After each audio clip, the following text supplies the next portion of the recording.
एक content creator हो या फिर नॉर्मल इंसान, जी हाँ, कंटेंट क्रिएटर नॉर्मल इंसान नहीं होते। अगर आप एक कंटेंट क्रिएटर हो या फिर एक नॉर्मल इंसान और लाइफ में आगे बढ़ना चाहते हो, कुछ सीखना चाहते हो, तो बहुत सारे लोग हैं जिनसे हम इंस्पिरेशन ले सकते हैं, सीख सकते हैं। और आज हम एक ऐसी ही शख्सियत से सीखने वाले हैं जिनका नाम लेने की भी जरूरत नहीं है। उनका नाम फेमस है, जो कि माने जाते हैं यूट्यूब के शाहरुख खान। जी हाँ, यूट्यूब के शाहरुख खान, मिस्टर भुवन बाम। यस, सो भुवन बाम, अगर हम कंटेंट क्रिएशन की जर्नी के हिसाब से देखें और जिस तरीके से अपने आप को उन्होंने इतना लंबा सर्वाइव किया है इस इंडस्ट्री में, यूट्यूब कंटेंट क्रिएशन, जहां पर हजारों लाखों करोड़ों की भीड़ आ रही है और कंटेंट क्रिएट कर रही है, वहां पर अगर भुवन बाम ने अपने आप को इतने सालों से यहाँ तक लाकर खड़ा किया है और इस लेवल पर पहुंचे हैं कि अपनी प्रोडक्शन कंपनी बना ली है और शोज भी क्रिएट करे हैं, सेकंड सीजन आने पर है और हम लोग हैं बेसब्री से इंतजार पर। अगर एक ऐसे इंसान से हम कुछ सीखें तो क्या ही बात है। और उनसे सीखने को है बहुत कुछ, सिर्फ कंटेंट क्रिएशन नहीं बट अबाउट द लाइफ। और मैंने ही ऐसे सीखे 3 टिप्स मिस्टर भुवन बाम से, और आज मैं शेयर करने वाली हूँ वो तीनों टिप्स आप लोगों के साथ। So let's get started. So, tip number 1 is keep your stuff personal. Keep your personal life personal. इसका मतलब अगर कुछ पर्सनल है आपकी लाइफ में तो उसको पर्सनल ही रखें। चाहे आप अपने कितने भी जिगरी दोस्तों के साथ बैठे हो, चाहे वो लड़की हो या लड़के हो, और आप कितना ही करीब क्यों ना हो, वो चीज़ आपकी पर्सनल है और वो पर्सनल ही रहनी चाहिए, specially if it involves the other person. So if you have a partner, और अगर वो पार्टनर उस चीज़ में इन्वॉल्व है और अब आप वो शेयर कर रहे हैं, then it is not correct. Because वहां पर सिर्फ आप अकेले नहीं है, कोई और भी उसमें इन्वॉल्व है और शायद वो ना चाहें कि उनकी स्टोरी इस तरीके से किसी और के सामने पब्लिकली हो। सो ये बहुत ही अच्छी चीज़ है जो उनके एक इंटरव्यू में उन्होंने कही कि किस तरीके से वो अपने पर्सनल लाइफ को, अपने रिलेशनशिप को सिर्फ अपने तक रखते हैं। इवन अगर वो अपने दोस्तों के साथ भी बैठे हैं और जो कि बहुत करीबी दोस्त हैं, उनके पिछले कई पुराने सालों के दोस्त, उनके साथ भी वो चीज़ शेयर नहीं करते हैं। तो सबसे पहली चीज़ हमें ये सीखनी चाहिए कि अपनी पर्सनल लाइफ पर्सनल ही रखनी है।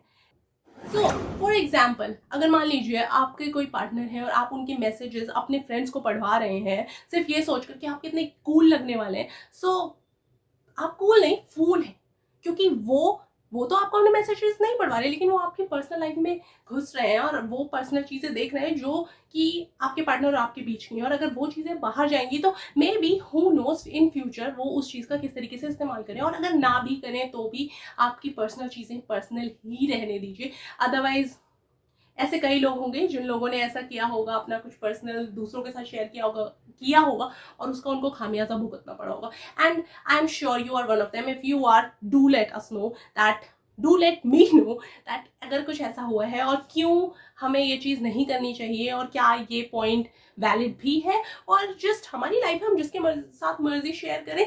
सो या, tip number 2, which is rejections are bound to happen। मतलब रिजेक्शंस लाइफ में आएंगे ही। कई लोग होंगे जो आपको लाइफ में ना बोलने वाले हैं। ये नहीं कि अगर आप बहुत बड़े सुपरस्टार बन गए हैं और आपके पास मिलियंस की फॉलोइंग है, और इवन मिलियंस की फॉलोइंग नहीं भी है, और अपने आप को आप ऐसा समझते हैं कि भाई मैं ही हूँ यहाँ पर तुर्रम खां, आई डोंट इवन नो कौन है तुर्रम खां, लेकिन बस अगर आप अपने आप को समझते हैं ऐसा और आपको लगता है कि अपॉर्चुनिटीज आपके पास भागी भागी आएंगी, so sorry, this is the thing that we have learn from Bhuvan Bam, जो कि खुद ऐसे मिलियंस पर बैठे हुए हैं यार, 20 मिलियन पर पहुंचे हुए इंसान, और उनके पास लोग आकर कह रहे हैं कि तुझसे नहीं हो पाएगा, तू रहने दे। और उसके बाद उन्होंने अपना प्रोडक्शन हाउस शुरू किया और आज वो इस लेवल पर हैं, आगे बढ़ते जा रहे हैं। लेकिन इवन एट दिस पॉइंट वो कहते हैं कि हम्बल रहना इज़ वेरी इंपॉर्टेंट। और अगर आपको लगता है कि आपने कुछ अचीव किया है, आपने कुछ पीछे कुछ अच्छा काम किया और उसकी वजह से लोग आपके पीछे दौड़ के आने वाले हैं,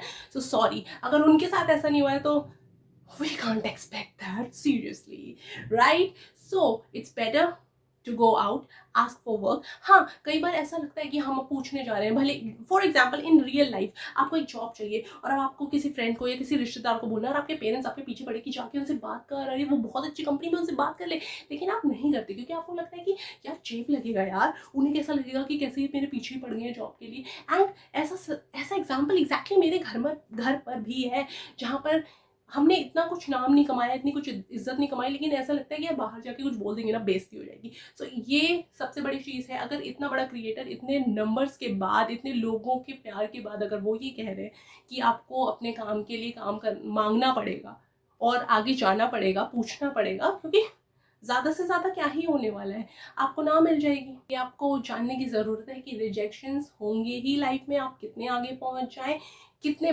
बड़े सुपरस्टार बन जाएं और इवन इन लाइफ। और अगर आपको लग रहा है दूसरों के सामने कुछ हेल्प मांगने से आप छोटे हो जाते हैं, तो sorry, you are in a very wrong mindset. इसको चेंज करने की सख्त ज़रूरत है।